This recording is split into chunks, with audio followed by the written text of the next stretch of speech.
esto? No lo sé.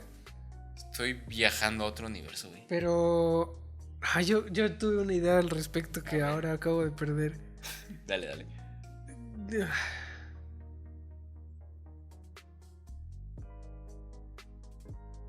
No, se fue, güey. Se fueron juntas. Se fueron juntas nuestras ideas. Pero, ajá. O sea, supongo que si tú y yo nos vamos de vacaciones a vivir con esquimales una semana, algo vamos a descubrir de nosotros mismos a través de... ya recordé qué es lo que estaba diciendo. Muy bien. Que el lenguaje y los pensamientos, las ideas, se construyen mutuamente. Va. O sea, el lenguaje no existe si no hay algo que decir. Y las ideas no pueden existir si no hay un lenguaje con el cual... ¿Transmitirlas? No solo transmitirlas, sino como construirlas. Ok. Entonces, supongo que al tener una perspectiva distinta del mundo, quiero decir, al descubrir la cultura india de que se bañan en este lago, no sé cómo, no puedo pensar en algún aspecto característico de la cultura india. Pero al ahora tener en mente esta nueva característica, puedes construir nuevas ideas por esta correlación que existe entre las ideas y el lenguaje, y hablar de cosas nuevas. Y también estaba pensando en esta cosa de cómo, o sea, yo creo que naturalmente son distintas las ideas que se escriben que las que se dicen en voz alta. ¿Cuál es la diferencia? No usas los mismos recursos para escribir que para hablar. Y si el lenguaje y la mente se construyen mutuamente, entonces las ideas escritas vienen de alguna manera de un lugar distinto de las ideas habladas. Wow. Aunque vengan del mismo... o sea, yo creo que en algún punto son distintas. No he podido elaborar más en qué, pero me parece como un poco una deducción lógica. Creo que del ejemplo que haces con eso es que muchas veces cuando tienes una idea, todos te recomiendan el ponerla en papel, ya sea, no sé, dibujarla, escribirla, etcétera, porque, ok, en lo hablado o en tu cabeza por lo menos es un poco más abstracto contra escribirlo. Ajá. Porque tú lo dices mucho, ¿cómo lo dices? Los límites, ¿cómo? Tu frase que siempre dices, la que me emputa que siempre digas, los límites me dan...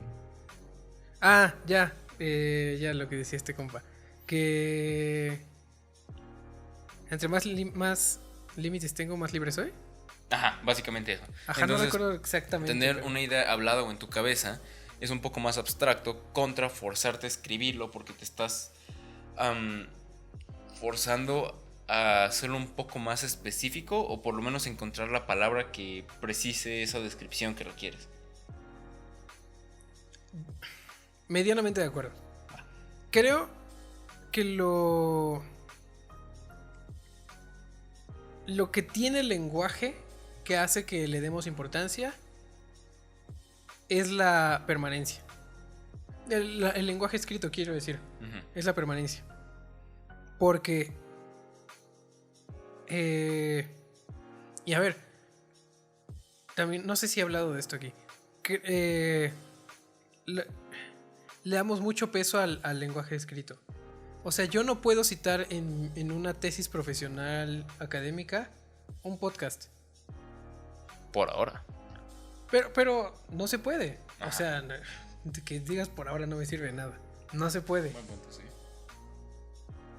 Sin embargo, o sea, a ver, yo estoy diciendo esto y... No, a ver, pondré otro ejemplo. Digamos, Sócrates vivía en nuestra época. Estoy poniendo un caso completamente hipotético y ridículo, pero es para intentar explicar mi idea. Si Sócrates viviera en nuestra época e hiciera un podcast reflexionando sobre sus ideas, órale, y luego eso lo transcribe a papel exactamente como lo dijo, aún así no podríamos usar el podcast o mejor dicho, se le daría más peso en la sociedad actual al lenguaje escrito, a la palabra escrita, que al podcast. Contra lo que dijo. Aunque digan y mantengan exactamente la misma información. De hecho, justo pensé en eso cuando dijiste no puedes citar un podcast y me quedé pensando de, ok, pero si hay guión, muy probablemente podría citar el guión de ese podcast. Porque le das más valor a la palabra escrita. Tienes razón. Que en realidad me parece ridículo porque... ¿Por qué? Yo, pensando en eso, llegué a una conclusión que es solo mía y no tiene ningún fundamento serio o antropológico. Pero yo creo que está relacionado con la permanencia. Porque, ahora sí, volviendo a donde Sócrates sí vivió, no existía una forma de hacer que los pensamientos, la cultura, lo que sea que construya una sociedad, fuera traspasado fielmente más que a través de la escritura. Porque, a ver, si yo te cuento aquí una historia sobre cómo mi abuelo aprendió a crear una fogata, es muy posible que yo deforme la historia original de mi abuelo y al mismo tiempo tú, al intentar replicarla y pasársela a alguien más, también la deformes. Y así va a pasar con todas las personas que intenten replicarlo, e incluso cuando yo mismo le cuente esta historia a alguien más. Entonces, naturalmente, como un instinto de mantener y de resguardar la cultura, se le da un valor a la escritura. Porque es el único medio en el que yo te doy este libro y este libro siempre va a decir lo mismo que dice originalmente. Que tú entiendas otra cosa y yo entienda otra es distinto, y eso es natural por la subjetividad, pero el libro, la información que el libro en sí contiene, siempre va a ser igual. Siempre va a ser la misma. Entonces, ¿Tú crees que